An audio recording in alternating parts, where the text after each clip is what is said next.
আল্লাহর নবী সাল্লাল্লাহু আলাইহি ওয়াসাল্লাম ইরশাদ করেন, ইদা দুইয়াতিল আমানাতু ফান্তাজিরিস সাআ। ও দুনিয়ার মানুষ, যখন নাকি আমানতের খেয়ানত করা হবে, যখন এই আমানতগুলো আপনার কাছে আছে, তার প্রাপকের কাছে যথাযথভাবে আপনি পৌঁছায়া দেন নাই, পৌঁছায়া দেওয়া হয় না, আল্লাহর নবী বলেন ফান্তাজিরিস সাআ, তুমি ওই সময় অপেক্ষা করো, কিয়ামত চলে আসবে। আমি আপনাদের সামনে কোরআনে হাকিমের 18 নম্বর পারার প্রথম পৃষ্ঠা সূরা মুমিনুনের 2টি আয়াতে কারিমা তেলাওয়াত করেছি। বুখারী শরীফের একটি হাদিসে পাক তেলাওয়াত করেছি। কথা বলতেছিলাম, আল্লাহ পাক রব্বুল আলামিন এই সূরার শুরু থেকে মুমিনদের সফলতার জন্য কয়েকটি গুণ বর্ণনা করতেছিলেন। আল্লাহ পাক রব্বুল আলামিন চতুর্থ গুণ এই আয়াতের মধ্যে বর্ণনা করতেছেন, যে চতুর্থ গুণ মুমিনদের, সফল মুমিনদের চতুর্থ 4 নম্বর গুণ হলো ওয়াল্লাযীনা হুম লিআমানাতিহিম ওয়া আহদিহিম রাউন। 4 নম্বর গুণ হলো যারা সফল মুমিন, এরা আমানতের হেফাজত করবে। এরা আমানতের কি করবে বলেন? হেফাজত করবে, অর্থাৎ আমানতের খেয়ানত করবে না। বর্তমানে আমানতের খেয়ানত অনেক বড় একটা রোগ হয়ে দাঁড়িয়েছে আমাদের মধ্যে, শুধু আমাদের মধ্যে না, পুরা দেশের মধ্যে, পুরা দুনিয়ার মধ্যে। আমানত হলো 2 প্রকার। আমানত কয় প্রকার? 2 প্রকার। একটা হলো আল্লাহ তাআলার পক্ষ থেকে বান্দার, এটা হলো একটা আমানত। আর একটা হলো একে অপরের প্রতি আমানত। এটাকে আবার যদি ভাগ করা হয়, তাহলে মা বাবার, সন্তানের, আত্মীয় স্বজনের আলাদা আলাদাভাবে ভাগ করা যাবে। কিন্তু মূলত মৌলিকভাবে আমানত হলো 2 প্রকার। একটা হলো আল্লাহ প্রদত্ত আমানত, আর একটা হলো বান্দার আমানত। যেমন আল্লাহ পাক রব্বুল আলামিন আমাদেরকে, আমাদের মাঝে কিছু আমানত দিয়েছেন। আল্লাহ পাক রব্বুল আলামিন আমার 3.5 হাত বডির মধ্যে যত অঙ্গ প্রত্যঙ্গ আছে সবগুলো আমার জন্য আমানত। এই সবগুলো আমাদের জন্য কি বলেন? আমানত। আল্লাহ তাআলা এমন আমানত আমাদের কাছে দিয়েছেন, যেমন এই আমানতগুলো আমি নিজে নিজে খরচ করতে পারবো না। আমানত কাকে বলে? আমানত বলা হয় যার যেই মাল, যার যে প্রাপ্য, তার কাছে আবার ওইভাবে, সে যেভাবে দিয়েছে ওইভাবে ফিরিয়ে দেওয়া, প্রাপ্যটা প্রাপকের কাছে পৌঁছিয়ে দেওয়া, একেবারে এর মধ্যে কোনো ধরনের এদিক সেদিক না করা, এটাকে পাল্টায় আবার এই জায়গায় রাখা, এমন কিছুই না করা, এটার নাম হলো আমানত। যেমন আমি একটা 500 টাকার নোট আপনার কাছে দিলাম 1 সপ্তাহের জন্য, যে আমি আপনার কাছে এটা আমানত রাখলাম। এখন এই 500 টাকা আপনি চিন্তা করলেন, হুজুর আমার কাছে আমানত দিছে, তা আমি আগামী সপ্তাহে দিয়ে দিব, আমি একটু খরচ করি, আবার আরেকটা নোট দিয়ে দিব, তাইলে তো হয়ে গেল। 500 টাকার নোট দিছে, তা আমি আবার 500 টাকার নোট একটা দিয়ে দিব। এটার মধ্যেও পরিপূর্ণ আমানত হয় নাই। পরিপূর্ণ আমানত হলো যেই নোটটাই আমি দিয়েছি ওই নোটটাই আমার কাছে 1 সপ্তাহ পরে দিয়ে দাও, এটা হলো আমানত, পরিপূর্ণ আমানত। কিন্তু কেউ যদি এটার মধ্যে কম বেশি করে, যেমন এই নোটটা পরিবর্তন করছে, খরচ করতে গেছে, তো চিন্তা করলো যে আমি হুজুর যখন চাই বা যখন সময় নির্ধারণ করা হয়েছে ওই সময় দিয়ে দিব, এর 1 মিনিট 1 সেকেন্ডও এদিক সেদিক করা হবে না। এরপরেও কি হবে? পরিপূর্ণ আমানত হবে না এটা।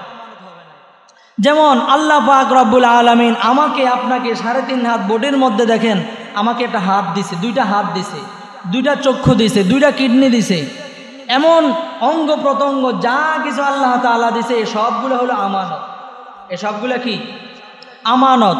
তা আমানত যেমন আমি একজনের টাকা বা একজনের সম্পদ, গচ্ছিত সম্পদ আমার কাছে আমানত রাখছে, এই আমানতগুলো আমি আমার মতো করে খরচ করতে পারবো না।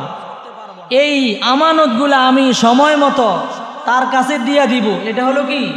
আমানত, এই জন্য আমি খরচ করতে পারি না। ঠিক তেমনি ভাবে আল্লাহ পাক রব্বুল আলামিন আমার 3.5 হাত বডির মধ্যে যেই অঙ্গ প্রত্যঙ্গগুলো দিয়েছেন এই সবগুলো হলো আমানত। এই সবগুলো কি আমানত। এই আমানতগুলো আমার কাছে দিয়েছেন আল্লাহ তাআলা।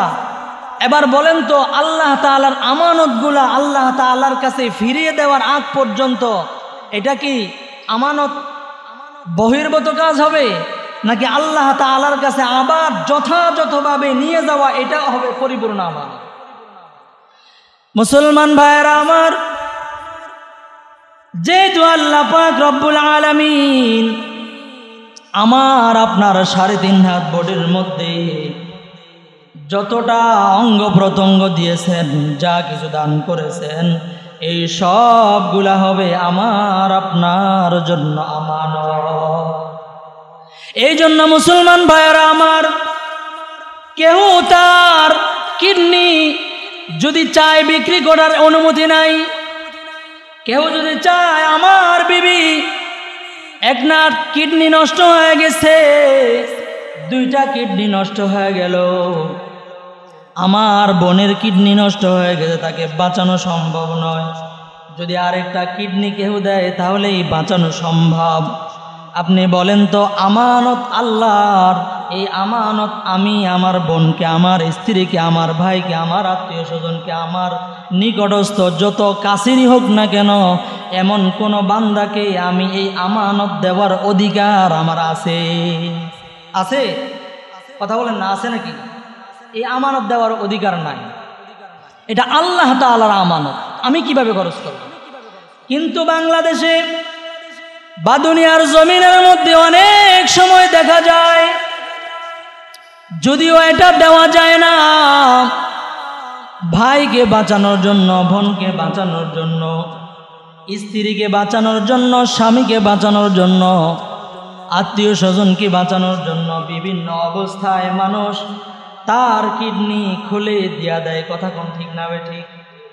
এই কিডনি যে খুলে দিয়ে দিলেন, এটা আপনি আমানতের খেয়ানত করছেন।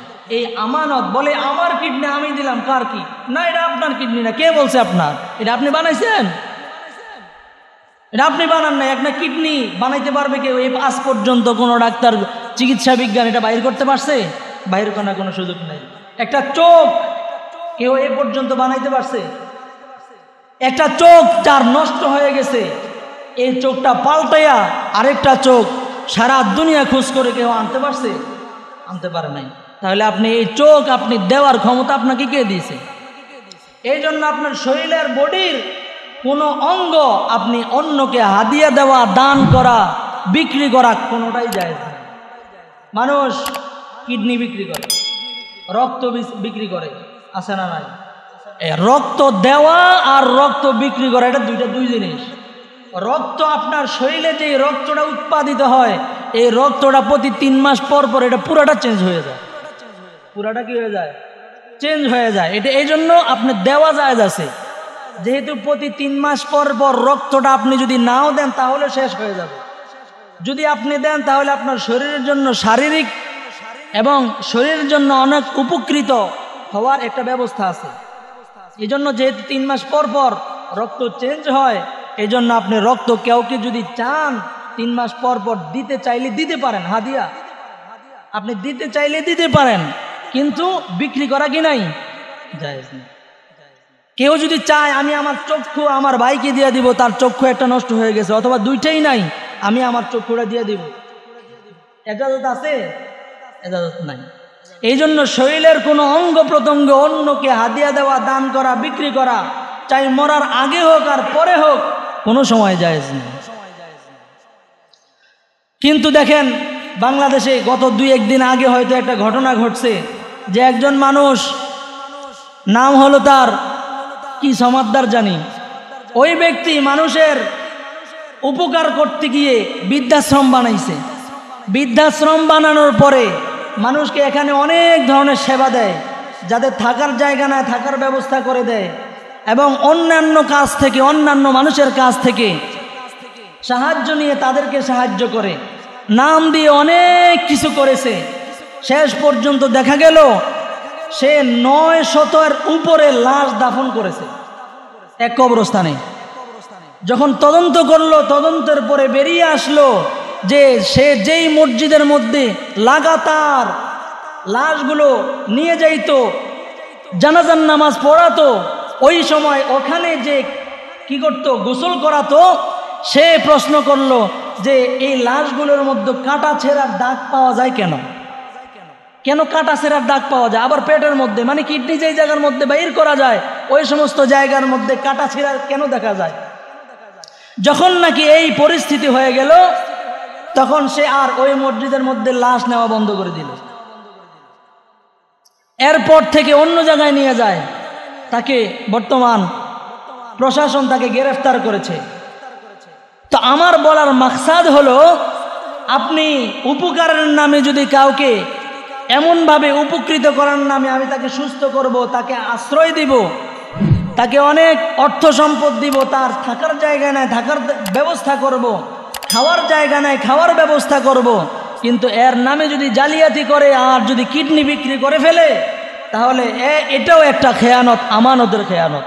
কথা কোন ঠিক না বেঠিক? আমানতের খেয়ানত করা এটা মুমিনদের কাজ নয়। আল্লাহর রাসূল সাল্লাল্লাহু আলাইহি ওয়াসাল্লাম ইরশাদ করেন, মুনাফিকের 3টা আলামত। কয়টা আলামত? এ কথা বলেন না, কয় আলামত? 3 আলামত মুনাফিকের। অন্য হাদিসের মধ্যে আসছে মুনাফিকের হলো 4টা আলামত। 1 নম্বর, আল্লাহর নবী বলেন, ইযা হাদ্দাসা কাযাবা। মুনাফিকরা যখন কথা বলে তখন তারা মিথ্যা বলতে থাকে, মিথ্যা বলে। ইযা হাদ্দাসা কাযাবা ওয়া ইযা ওয়াদা আখলাফা। আর যখন সে কোনো অঙ্গীকার করে, ওয়াদা করে, তখন তা খেলাফ করে। মুসলমান ভাইয়েরা আমার, আমাদের ভিতরে তাকায় দেখেন, মানুষ ওয়াদা খেলাফের প্রবণতা আমাদের মধ্যে কেমন আছে? কথা কোন ঠিক না বেঠিক? বলে একজনের থেকে ধার নিয়েছে, 1 বছর পরে দিবে, 5 বছর 10 বছর চলে যায়, কারো কোনো খবর নাই। 1 মাস পরে তার অর্থটা দিয়া দিবে, কিন্তু 1 মাস 2 মাস 3 মাস বছর চলে যায়, এরপরেও কোনো খবর নাই। তাহলে ওই ব্যক্তি ওয়াদা করলো, এই ওয়াদা খেলাফ করেছে। কথা কোন ঠিক না বেঠিক? এই ওয়াদা খেলাফ করা এটা মুমিনের আলামত নাকি মুনাফিকের আলামত? জোরে বলেন। মুনাফিকের আলামত। 2 নম্বর আলামত হলো মুনাফিকের আলামত। 3 নম্বর মুনাফিকের আলামত হলো ইযা হাদ্দাসা কাযাবা ওয়া ইযা ওয়াদা আখলাফা ওয়া ইযা তুমিনা খানা। মুমিন মুনাফিক যখন নাকি কোনো একটা আমানত রাখবে, আমানত নিবে, তার কাছে কোনো আমানত রাখা হবে, ওই মুনাফিক কখনো আমানত পরিপূর্ণভাবে প্রাপকের কাছে পৌঁছায় দেয় না। ওই মুনাফিক সব সময় আমানতের খেয়ানত করে। আমানতের কি করে? খেয়ানত করে। মুসলমান ভাইয়েরা আমার, আল্লাহর পয়গম্বরের উপর যখন এই আয়াত নাজিল হয়ে গেল, ওয়াল্লাযীনা হুম লিআমানাতিহিম ওয়া আহদিহিম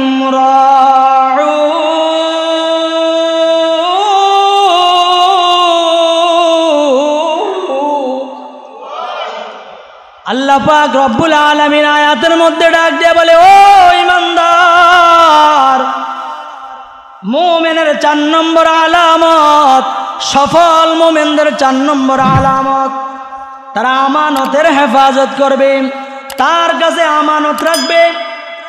আল্লাহ তাআলার যত আমানত আছে আমানতের হেফাজত রাখবে, বান্দাদের যত আমানত আছে আমানতের হেফাজত রাখবে, পদের আমানত আছে, ক্ষমতার আমানত আছে, যত আমানত আছে সবগুলো আমানত হেফাজত রাখবে। যেই ব্যক্তি নাকি হেফাজত রাখতে পারবে, ওই বান্দা হলো মুমিনদের মধ্যে সফল মুমিন।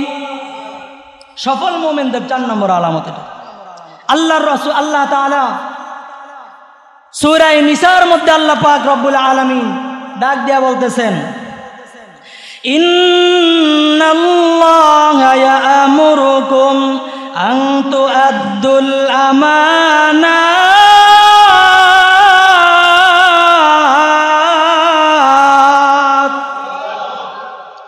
আল্লাহ পাক রব্বুল আলামিন ডাক দিয়ে বলতেছে, ও দুনিয়ার মানুষ, নিশ্চয় আল্লাহ পাক রব্বুল আলামিন তোমাদেরকে আদেশ করতেছে। কে আদেশ করে জোরে বলেন? আল্লাহ পাক তোমাদেরকে আদেশ করতেছে, আনতু আব্দুল আমানাত, তারা যেন, আমার বান্দারা যেন কি করে, মুমিনদার আমানতের হেফাজত যেন করে, তাদের আমানত যেন তু আব্দুল আমানাত ইলা আহলিহা, প্রাপকের কাছে আমানত যেন যথাযথভাবে পৌঁছিয়ে দেয়। কার অর্ডার? কথা বলেন না, কার অর্ডার? আল্লাহ তাআলা। এটা শুধু নসিহত না, আল্লাহ পাক রব্বুল আলামিন কোরআনে হাকিমের মধ্যে 500 আয়াত আছে এমন, যেগুলো আল্লাহ পাক রব্বুল আলামিন হুকুম নাজিল করেছেন, আদেশ নিষেধ। এটা তোমাকে মুমিন যদি হও, মুসলমান যদি হও, এটা আপনার আমাকে করতেই হবে। আর 500 আয়াত বাদ দিয়ে কোরআনের মধ্যে যত আয়াত আছে, এই সবগুলো আয়াত আল্লাহ পাক রব্বুল আলামিন নসিহত করেছেন। জাহান্নামের ভয়, জান্নাতের আশা, এটা করলে এই উপকার, ওইটা করলে ওই উপকার, আল্লাহ পাক রব্বুল আলামিন নসিহত করেছেন। এই নসিহতের ফাঁকে ফাঁকে অনেক জায়গার মধ্যে আল্লাহ পাক রব্বুল আলামিন আমাদের ইবরতের জন্য, আমাদের অবস্থাটাকে বুঝার জন্য আল্লাহ পাক রব্বুল আলামিন অনেক জায়গায় ঘটনা বর্ণনা করেছেন। এই জন্য দেখবেন বর্তমানে কিছু কিছু মানুষ এমন আছে যে যারা বলে যে বয়ানের মধ্যে কিচ্ছা কাহিনী বললেন না হুজুর, কোরআন হাদিসের বয়ান করেন। কথা কোন এমন আছে না নাই? তা আল্লাহ পাক রব্বুল আলামিন সূরা ইউসুফ নাজিল করেছেন। এই সূরা ইউসুফের মধ্যে পুরা রাজনীতি, পুরা কি, কথা বলেন না, রাজনীতি। আল্লাহর রাসূল আল্লাহ পাক রব্বুল আলামিন হযরত ইউসুফ আলাইহিস সালাতু ওয়াস সালামের জন্মের পর থেকে নিয়ে যখন নাবালেগ ছিলেন, নাবালেগ, সাবালেগ, এরপরে ক্ষমতায় যাওয়া পর্যন্ত, ক্ষমতার আগে জেলের অবস্থা, ক্ষমতার পরে ক্ষমতার অবস্থা, এবং কার সাথে কেমন আচরণ করেছেন, বাবার সাথে কিভাবে, আত্মীয়র সাথে, এলাকার সাথে, সবার সাথে কিভাবে আচরণ করেছেন, পুরা ঘটনা আল্লাহ পাক রব্বুল আলামিন সূরা ইউসুফের মধ্যে নাজিল করেছেন। অর্থাৎ এটা দিয়ে বুঝিয়েছেন যে ইসলামের মধ্যে রাজনীতি আছে। ইসলামের মধ্যে কি আছে? রাজনীতি আছে। এবং যেই জায়গার মধ্যে আল্লাহ পাক রব্বুল আলামিন অতটুক বলেছেন। এবং অনেকে আমরা এটাও মনে করি যে আমরা অনেক সময় ওই যে বলা হয় যে সে এই দোষটা করেছে, নাম বলার প্রয়োজন নাই, আমরা বলি না? কিন্তু কিছু কিছু জায়গায় নাম ধরে বলা, সেটা হলো কি, কখনো ওয়াজিব, কখনো ফরজ। আমি আগেও বলেছি, যেই জায়গার মধ্যে দেখেন আল্লাহ পাক রব্বুল আলামিন আল্লাহর রসুলের সাথে যখন নাকি আবু লাহাব, আবু তালেব, বেঈমান, উতবা, সাইবা যখন নাকি আল্লাহর রসুলের সাথে সর্বোচ্চ বেয়াদবি এবং সর্বোচ্চ কঠোরতা করেছে, আল্লাহ পাক রব্বুল আলামিন ওই সময় আবু লাহাব, আবু তালেব তাদের নাম ধরে কোরআনের মধ্যে আয়াত নাযিল করেছে। তাব্বাত ইয়াদা আবি লাহাবিন ওয়া তাব। এই সূরা মুখস্থ পারেন না সবাই? তাব্বাত ইয়াদা আবি লাহাব এর অর্থ হলো ধ্বংস হোক সেই আবু লাহাবের 2 হাত ধ্বংস হয়ে যাক। এর দ্বারা উদ্দেশ্য হলো যে আল্লাহ পাক রব্বুল আলামিন আবু লাহাবকে, পুরো আবু লাহাবকে ধ্বংস করে দিয়েছে। তাহলে এই জায়গার মধ্যে আবু লাহাবের নাম কে নিয়েছে? আল্লাহ তাআলা নিয়েছে। এই জন্য এই সমস্ত কথা যেগুলো আমরা বলি, এগুলো আমাদের ছাড়া দরকার, যে এটা বলবেন না, এটা বলবেন না, এটা আপনি কি জানেন? আল্লাহ তাআলা যেই জায়গার মধ্যে ফেরাউনের নাম কোরআন শরীফের মধ্যে আছে না নাই? কিন্তু আপনার আমার নাম আছে আর নাই। তাইলে আল্লাহ ফেরাউনের নাম কোরআন শরীফের মধ্যে কেন রাখলেন? সে দুনিয়ার সবচাইতে নিকৃষ্ট, নমরুদ, হামান, ফেরাউন, এদের নাম সবচাইতে নিকৃষ্ট। দুনিয়ার কোনো মানুষ কিয়ামত পর্যন্ত কেউ তাদের নাম রাখেও নাই, রাখবেও না। কথা কোন ঠিক না বেঠিক? কিন্তু আল্লাহ পাক কোরআনের মধ্যে এদের নাম দিয়ে দিলেন। এখন আপনি যদি বলেন যে না, নাম বলার দরকার নাই, তাহলে নাম বলার যদি দরকার না হতো, আল্লাহ পাক আপনার চোখে আঙ্গুল দিয়ে বলতেন না যে সে যেই কাজগুলো করেছে এই কাজগুলো তুমি করিও না। কথা কোন ঠিক না বেঠিক? এই জন্য খুব বোঝা দরকার। আল্লাহ পাক রব্বুল আলামিন বলতেছেন যে তোমার কাছে যে আমানতগুলো আমি রাখলাম, এই আমানতের হেফাজতের জিম্মাদার তোমাকে আমি বানিয়ে দিলাম। কার কথা? এবং আল্লাহ পাক রব্বুল আলামিন আয়াতের মধ্যে, সূরা নিসা এর আয়াতের মধ্যে আল্লাহ তাআলা আদেশ করতেছেন। সূরা মুমিনুনের 4 নম্বর সফল মুমিনের গুণ বর্ণনা করতেছেন। এটা হলো একটা ওয়াজ, এটা হলো একটা কি ওয়াজ। ওয়াজ আপনি না মানলে না মানেন, উপদেশ যদি আপনার মনে না চায় না মানেন, কিন্তু আল্লাহর হুকুম যেটা সেটা না মেনে থাকার কোনো সুযোগ আছে? সুযোগ নাই।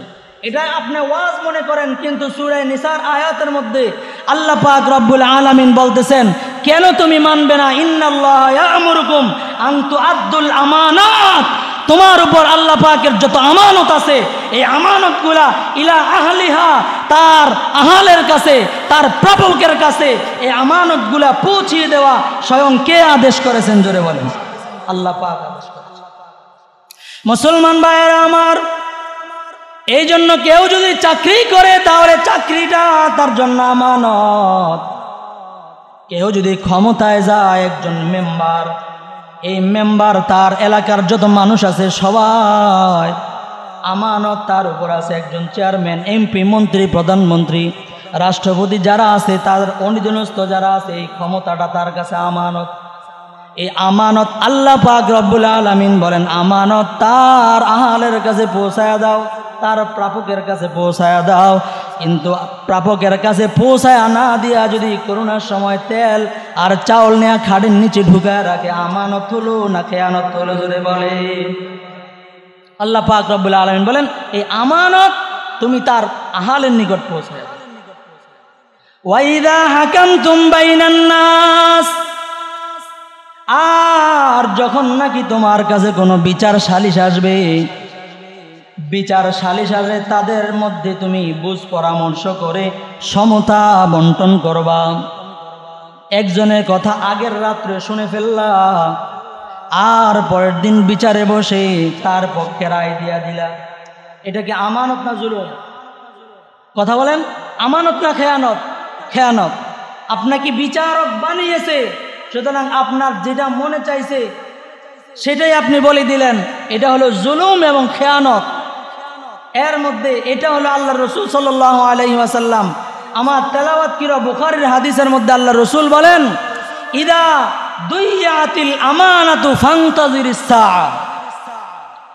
হযরত আবু হুরায়রা রাদিয়াল্লাহু তাআলা আনহু বর্ণনা করতেছেন, আল্লাহর রাসূল ইরশাদ করেন, আল্লাহর নবী সাল্লাল্লাহু আলাইহি ওয়াসাল্লাম ইরশাদ করেন, ইদা দুইয়াতিল আমানাতু ফান্তাজিরিস সাআ। ও দুনিয়ার মানুষ, যখন নাকি আমানতের খেয়ানত করা হবে, যখন আমানত, এই আমানতগুলো আপনার কাছে আছে, তার প্রাপকের কাছে যথাযথভাবে আপনি পৌঁছায়া দেন নাই, পৌঁছায়া দেওয়া হয় না, আল্লাহ নবী বলেন, ফান্তাজিরিস সাআ, তুমি ওই সময় অপেক্ষা করো, কিয়ামত চলে আসবে। অর্থাৎ কিয়ামতের আলামত এটা। যখন নাকি আমানতকে আমানতের জায়গায় না রেখে, আমানতকে তার আহালের কাছে, তার প্রাপকের কাছে আমানতকে পৌঁছিয়ে দেওয়া হবে না, ওই সময় আল্লাহর রাসূল বলেন, এই কাজটাই হবে কিয়ামতের আলামত। বর্তমানে এমন আছে না? কথা বলেন। বিভিন্ন জায়গার মধ্যে প্রত্যেকটা পদে পদে আমানতের খেয়ানত হয় না? হয় না? প্রত্যেকটা জায়গায় জায়গায়, প্রত্যেকটা সেক্টরে আমানতের খেয়ানত হয়। মুসলমান ভাইয়েরা আমার, বলতেছিলাম, একটা হলো আল্লাহ প্রদত্ত আমানত। একজন আলেমের কাছে তার এলাকার প্রত্যেকটা মুসল্লি তার কাছে আমানত। একজন মানুষ নামাজ পড়ে না, নামাজ সম্পর্কে তাকে আদেশ করবে, এটা ইমামের জন্য মুসল্লির পক্ষ থেকে আমানত। এমনভাবে যত হুকুম আহকাম আছে এগুলো বলা ইমামের আমানত। এমনভাবে যে নাকি চেয়ারম্যান মেম্বার আল্লাহ তাআলার পক্ষ থেকে চেয়ারম্যান মেম্বার হয়ে যার তার অর্থ সম্পদ রাষ্ট্রের পক্ষ থেকে আসে, এগুলা সবগুলা তার কাছে আমানত। এমনভাবে যা কিছু তার ক্ষমতাধীন আছে সবগুলা আমানত যদি পৌঁছায় না দেওয়া হয়, তাহলে এই চেয়ারম্যান, এই ইমাম, এই আলেমটাই হলো কিয়ামতের আলামত। তাহলে কি বুঝলেন? একজন আলেম হয়ে যদি সাধারণ মুসলমান যারা আছে এদেরকে কোরআনের সঠিক হুকুম আহকাম যদি সঠিকভাবে বলে না দেয়, তাহলে এই ইমামটাই কিয়ামতের আলামত। মসজিদ কমিটি ইমামের কথা অনুযায়ী পরিচালনা করলো না, মন মতো পরিচালনা করলো, এই জায়গায় না যে কোনো জায়গায় বা এই জায়গায় যেই কোনো জায়গায় যদি এমন করে তাহলে তারাও হবে কিয়ামতের আলামত। প্রশাসনিকভাবে এমপি, মন্ত্রী, প্রধানমন্ত্রী, রাষ্ট্রপতি যা আছে সবাই যদি এমন আমানত যার কাছে আছে, তার কাছে যে আমানতগুলো আছে, এই আমানতগুলো যদি যথাযথভাবে পরিচালনা না করে তাহলে সেটা হবে, এই ব্যক্তিটাই, এই চেয়ারম্যানটাই হবে কি কিয়ামতের আলামত। মুসলমান ভাইয়েরা আমার, বলতেছিলাম আল্লাহ প্রদত্ত আমানত আমার কাছে আপনার কাছে আছে। আল্লাহ প্রদত্ত কি আমানত? মুফাসসিরিনে কেরাম বলেন আল্লাহ পাক রব্বুল আলামিন আপনার উপর আমার উপর যত হুকুম আহকাম আছে, আল্লাহর হুকুমের নাম হলো ফরজ এবং ওয়াজিব। আল্লাহর হুকুমের নাম কি? জোরে বলেন। ঘুমাইতেছেন সবাই? জোরে বলেন না। আল্লাহর হুকুমের নাম কি? ফরজ ওয়াজিব। এই ফরজ ওয়াজিব যদি আপনি মানেন এবং হারাম মাকরু, হারাম মাকরু বলেন, হারাম মাকরু অর্থাৎ হারাম হলো যেটা করাই যাবে না এবং যেটা করলে আল্লাহ অপছন্দ, আল্লাহ তাআলা নাখুশ হন। একটা হলো না করলে আল্লাহ তাআলা নারাজ হন, আর আরেকটা হলো করলে আল্লাহ তাআলা নাখুশ হন। তাহলে দুই জিনিস না?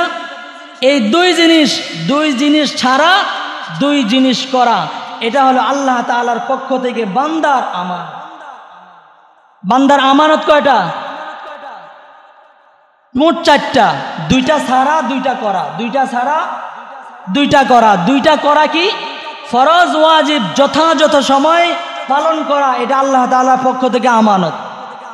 দ্বিতীয় নম্বর, দুইটা ছাড়া যেটা হারাম, সমস্ত হারাম ছেড়ে দেওয়া এবং সমস্ত মাকরুহাত ছেড়ে দেওয়া, এটা হলো আল্লাহ তাআলার পক্ষ থেকে বান্দার কি? আমানত। এই আমানত আমরা পালন করবো তো ইনশাআল্লাহ? আল্লাহ পাক আমাদেরকে বুঝার তৌফিক দান করেন, জোরে বলেন আমিন। এরপরে বান্দার পক্ষ থেকে যত আমানত আছে, সম্পদের আমানত আছে, সম্পদ, অর্থের আমানত আছে, কথারও আমানত আছে। আপনার কাছে একজন কথা বলল আর আপনাকে বলে দিল যে এই কথাটা কারো কাছে বলা যাবে না, আপনি সবার কাছে বলে দিলেন, আপনি আমানতের খেয়ানত করলেন। এবং সম্পদের যত সম্পদ আপনার কাছে আছে, এই সম্পদ আপনার কাছে আমানত। আপনি আল্লাহর রাস্তায় খরচ করা, যতটুকু খরচ করার দরকার আল্লাহ তাআলা বলেছেন সেটা আপনি খরচ করলেন না, আপনি গচ্ছিত করে রাখলেন, তাহলে আমানতের খেয়ানত করলেন। আপনার কাছে একজন অর্থ রাখলো আর আপনি এটা শেষ করে দিলেন, আপনি তাকে আর দিলেন না, এটা আমানতের খেয়ানত করলেন। আল্লাহর রাসূল বলেন যখন নাকি আমানতের খেয়ানত হবে ওই সময় তোমরা কিয়ামতের জন্য প্রস্তুতি নিয়ে নাও, অতি সন্নিকটে কিয়ামত চলে আসছে। তাহলে এটা আমাদের মধ্যে আছে না নাই? থাকলে কি হবে? রাখতে হবে না ছাড়তে হবে? ছাড়তে হবে। ছাড়তে রাজি আছি তো ইনশাআল্লাহ? আমানতের হেফাজত করবে ইনশাআল্লাহ, জোরে কোন ইনশাআল্লাহ। রাজি আছেন তো ইনশাআল্লাহ? এরপরে দেখেন আল্লাহর রাসূল সাল্লাল্লাহু আলাইহি ওয়াসাল্লাম যখন এই হাদিসটা বললেন, সাহাবায়ে কেরাম আরজ করলেন, ইয়া রাসূলুল্লাহ কাইফা ইদাআতুহা, কিভাবে আমানতের খেয়ানত করে? আমানতের খেয়ানতটা কিভাবে হয়? কিভাবে আমানতের খেয়ানতটা হয়? আল্লাহর রাসূল সাল্লাল্লাহু আলাইহি ওয়াসাল্লাম বলেন, ইদা উসনিদাল আমরু ইলা গায়রি আহলিহি ফান্তাজিরিস সাআ, যখন নাকি একজন মানুষকে তার যোগ্যতা অনুযায়ী তাকে অবস্থান না দিবে, যেমন যার যোগ্যতা আছে তাকে কমিটি বানায় নাই, এটা আপনার আবার মনে করেন না যে আপনাদের কাউকে বলতেছি। একজন মানুষ চেয়ারম্যান হওয়ার যোগ্য, তাকে চেয়ারম্যান বানায় নাই, অন্যকে চেয়ারম্যানের খালু, চেয়ারম্যানের আত্মীয়, একে চেয়ারম্যান বানায় দিছে। তাহলে আল্লাহর রাসূল বলেন কি, যে এটাই হলো অযোগ্যকে যোগ্য স্থান দেওয়া। আর আল্লাহর রাসূল বলেন এটাই হলো কিয়ামতের আলামত। একজন ইমামের যোগ্য না, তাকে ইমাম বানায় দেওয়া। একজন খেতাবতের যোগ্য না, তাকে খেতাবত বানায় দেওয়া। বর্তমান জামানার মধ্যে দেখবেন যে কত উল্টাপাল্টা করলে ভাইরাল হয়ে মানুষ তাকে ওয়াজের ময়দানে দাওয়াত দিয়ে দেয়। কথা কোন ঠিক না ঠিক? তাহলে সে যোগ্য না অযোগ্য, এই অযোগ্যকে যোগ্য স্থানে বসায় দেওয়া, এটাই কিয়ামতের আলামত। আপনি এটা সব জায়গায় ফিট করেন, যেই জায়গার মধ্যে এমন ফিট হবে না সেই জায়গার মধ্যেই কিয়ামতের আলামত সংঘটিত হয়ে যাবে। ইদা উসনিদাল আমরু ইলা গায়রি আহলিহি, একজন এমপির যোগ্য নয় তাকে এমপি বানায় দেওয়া, এটাই কি কিয়ামতের আলামত। একজন প্রধানমন্ত্রী হওয়ার যোগ্য না তাকে প্রধানমন্ত্রী বানায় দেওয়া, সেটাই কিয়ামতের কি আলামত। এবার প্রত্যেকটা সেক্টরে আপনি চিন্তা করে দেখেন, সব জায়গার বর্তমানে কমিটি বা বিভিন্ন কর্মকর্তা যারা আছে এদেরকে মানুষ চাকরি পায় না কেন? বলে যে মামু খালু নাই, এই জন্য আমি চাকরি পাই না। কথা কোন ঠিক না ভাই? ঠিক। তাহলে এখানে মামু খালু দেখা হলো, যোগ্যতা দেখা হলো না। কথা কোন ঠিক না ভাই? ঠিক। এটাই হলো কিয়ামতের আলামত। এমন সব জায়গায় মামু খালু আছে তো চাকরি হলো, মামু খালি নাই, হয়তো চাকরি হবে না, নয়তো ঘুষ দেওয়া লাগবে। কথা কোন ঠিক না ভাই? ঠিক। এটাই হলো কিয়ামতের আলামত। ইদা উসনিদাল আমরু ইলা গায়রি আহলিহি ফান্তাজিরিস সাআ। এবং আপনি আপনার মধ্যে ফিট করেন, আমি যেই জিনিসের যোগ্য ওই জিনিস বাদ দিয়ে আমি যদি এর চেয়ে উপরে যাই, নিচে যাই, তাহলে সেটাও আমানতের খেয়ানত হবে। আমি সেটার যোগ্য না, আমি ওখানে কেন যাব? কথা কোন ঠিক না ভাই? ঠিক। যেই যোগ্যতা আমার নাই, যেই দায়িত্ব আমাকে দেওয়া হয় নাই, ওই দায়িত্ব নিয়ে আমি লাফালাফি করার কি আছে? এটা হলো কিয়ামতের আলামত, আমানতের খেয়ানত। এই আমানতের খেয়ানত থেকে বাঁচার দরকার আছে না নাই? আল্লাহ পাক রব্বুল আলামিন যে সমস্ত কথাগুলো বলা হলো এই আমানত সম্পর্কে, আমানত ছোট একটা শব্দ, কিন্তু এটা নিয়ে যদি আলোচনা করা হয় 2-3 সপ্তাহ চলে যাবে, আলোচনা শেষ হবে না। তো কি বুঝলাম? আল্লাহর রাসূল সাল্লাল্লাহু আলাইহি ওয়াসাল্লাম বললেন যে এই আমানতগুলোর হেফাজত তুমি করো। সূরা আহজাবের মধ্যে আল্লাহ পাক রব্বুল আলামিন বলতেছেন এই আমানত সম্পর্কে, ইন্না আরাদনাল আমানাতা আলাস সামাওয়াত।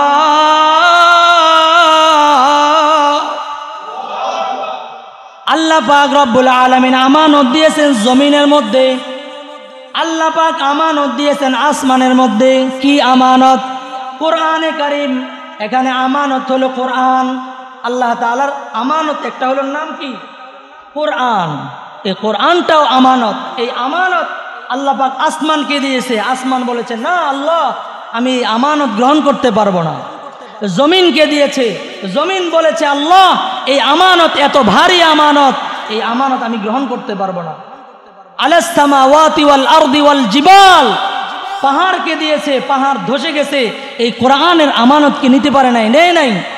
ফাআবাইনা আন ইয়াহমিলনাহা ওয়া আশফাকনা মিনহা, তারা এই সবগুলো আসমান, জমিন, পাহাড়, পর্বত এগুলো অস্বীকার করেছে। আমরা পারবো না এই আমানতকে গ্রহণ করার মতো, আমরা পারবো না এই আমানতকে, এই আমানতের ভার সাম্যকে আমরা নেওয়ার মতো।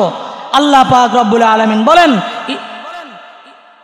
আরাদনাল আমানাতা আলাস সামাওয়াতি ওয়াল আরদি ওয়াল জিবাল ফাআবাইনা আন ইয়াহমিলনাহা ওয়া আশফাকনা মিনহা ওয়া হামালাহাল ইনসান। এই আমানতকে গ্রহণ করেছে একমাত্র মানুষ। কে গ্রহণ করেছে? মানুষ। এই জন্যই কোরআনের কারণে মানুষ সব চাইতে উপরে চলে গেছে। রোজে মাহশর বরনেহা পয়দা শওয়াদ, हमसे खुद हर मुजरिमा रिसवा शवाद, दस्त पाबद अज गवाही अज बया बर फसाद उब पेशे मुस्ता, चश्मे गोयद मंचुनी दज दीदाम लब्बे गोयद मंचुनी बोसीदाम, चश्मे गोयद करदाम गम ज़हराम, चश्मे गोयद करदाम समरुल कलाम। এই সব কিছু আল্লাহ তাআলার এই আমানতটাকে আমরা গ্রহণ করেছি। সুতরাং এই আমানত, এর মধ্যে আল্লাহ পাক যা হুকুম আহকাম দান করেছেন, নাজিল করেছেন, এই সবগুলো আমরা মেনে চলবো ইনশাআল্লাহ। আল্লাহ পাক রব্বুল আলামিন আমাদেরকে বুঝার এবং আমল করার তৌফিক দান করেন। জোরে বলেন আমিন। আল্লাহ প্রদত্ত যত আমানত আছে এগুলো আমরা হেফাজত করবো ইনশাআল্লাহ, এবং বান্দাদের যত আমানত আছে এগুলো আমরা হেফাজত করবো ইনশাআল্লাহ। আল্লাহ তাআলা তাহলে বলেছিলাম আল্লাহ তাআলার প্রদত্ত আমানত কয় প্রকার? মোট 4 প্রকার। 2 প্রকার করণীয়, 2 প্রকার ছাড়নীয়। 2 প্রকার করণীয় আর 2 প্রকার কি? বর্জনীয়। 2 প্রকার করণীয় আর 2 প্রকার বর্জনীয়। 2 প্রকার করণীয় কি? আল্লাহ তাআলার সমস্ত ফরজ এবং ওয়াজিব এগুলো যথাসময় যথাযথভাবে আদায় করা, এটা হলো আল্লাহ তাআলার পক্ষ থেকে আমার আপনার প্রতি, প্রত্যেকটা মুমিন মুসলমানের প্রতি আল্লাহ তাআলার আমানত। এবং বর্জনীয় সেটা হলো কি? সমস্ত হারাম, বলেন এটা মুখস্থ করেন, সমস্ত হারাম আয়াত এবং হাদিস তো মুখস্থ থাকবে না, থাকবে থাকবে না, এটা মুখস্থ করেন যে আল্লাহ তাআলার পক্ষ থেকে বান্দার প্রতি আমানত কি? দুইটা করণীয়, দুইটা বর্জনীয়, দুইটা করণীয়, সমস্ত ফরজ এবং ওয়াজিব করণীয় করতেই হবে। কথা বলেন, কয়টা আমানত? দুইটা করণীয় করতেই হবে সবার জন্য। কথা বলেন ঠিক না বে ঠিক? কি কি? ফরজ এবং ওয়াজিব। কি কি? ফরজ এবং ওয়াজিব করতে রাজি আছি তো? নাকি গরম দেখা বা হুজুর ফজর নামাজ বাদ, এশার নামাজ সারাদিন কাজ করার পরে এশার নামাজ ঘুমের করে, এরপরে ফজরের নামাজ ঠান্ডা আসছে মাত্র ঘুমটা আসলো, এরপরে জোহরের নামাজ আবার কাজে, আসরের নামাজ ক্লান্তিতে, মাগরিবের নামাজ বাজারে, সব শেষ। কথা কোন ঠিক না বেঠিক? এই গরমের সময় আমরা গরমের কারণে মসজিদে আসি না, শীতের সময় খেতার নিচে থাইকা মসজিদে আসি না, তাহলে নামাজ আর কোন সময় পড়বে? আল্লাহ পাক রব্বুল আলামিন আমাদেরকে আল্লাহ তাআলার প্রদত্ত যত আমানত আছে, আল্লাহর যত হুকুম আছে, আমাদেরকে মানার, বুঝার, আমল করার তৌফিক দান করেন, জোরে বলেন আমিন। আর দুইটা হলো বর্জনীয়। কি কি? হারাম এবং কি? মাকরু।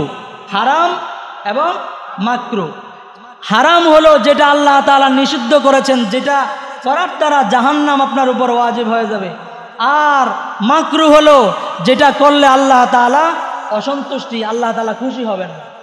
এই দুইটা হলো বর্জনীয়। আল্লাহ তাআলা আমাদেরকে বুঝার এবং আমল করার তৌফিক দান করেন। এই চারটা আমল করবো তো ইনশাআল্লাহ।